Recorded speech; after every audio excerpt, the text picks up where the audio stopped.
Hi friends, நாங்கள் வந்து இப்போ விஜிபி கோல்டன் பீச்சுக்கு வந்திருக்கோம். ஃபிஷ் அகாடமி பக்கம் டிக்கெட் வாங்கியாச்சு. இப்போ நாங்கள் வந்து உள்ளே போகிறோம். உள்ளே வந்தாச்சு. பின்னாடி இருக்க வந்து ஜெல்லி ஃபிஷ் போய்ட்டு வீடியோ பிடிக்கும்னு சொன்னாலும் வீடியோ பிடிச்சிட்டு இருக்கோம். இப்படி ஒரு கலர்ஸ் கொடுக்குது ஜெல்லி ஃபிஷ். அப்படியே வந்து மெயின் வந்து பார்த்திங்கன்னா எங்கள் அம்மா கூப்பிட்டோன்னே அந்த ஃபிஷ் வந்துருச்சு பாருங்கள், வந்து நிற்குது. அப்புறமா வந்து ஃபிஷ் அகாடமி மெயின் டிபார்ட்மெண்ட்டு அந்த உள்ளே போகிறது தான். உள்ளே போனால் பெரிய பெரிய ஃபிஷ்ஷெல்லாம் வந்துச்சு, ஷார்க்கெல்லாம் வந்துச்சு. அதை பார்த்து ரொம்ப எக்ஸைட் ஆகிட்டான் என் பையன். எனக்கும் ரொம்ப ஹாப்பியாக இருந்துச்சு.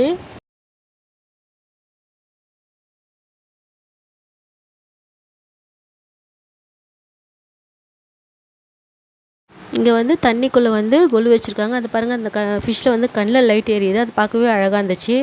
அதெல்லாம் பார்த்து ரசிச்சுட்டு அப்படியே வந்து வெளியே வந்து ஐஸ்கிரீம்லாம் சாப்பிட்டு நாங்கள் வந்து கிளம்பிட்டோம். பாய்.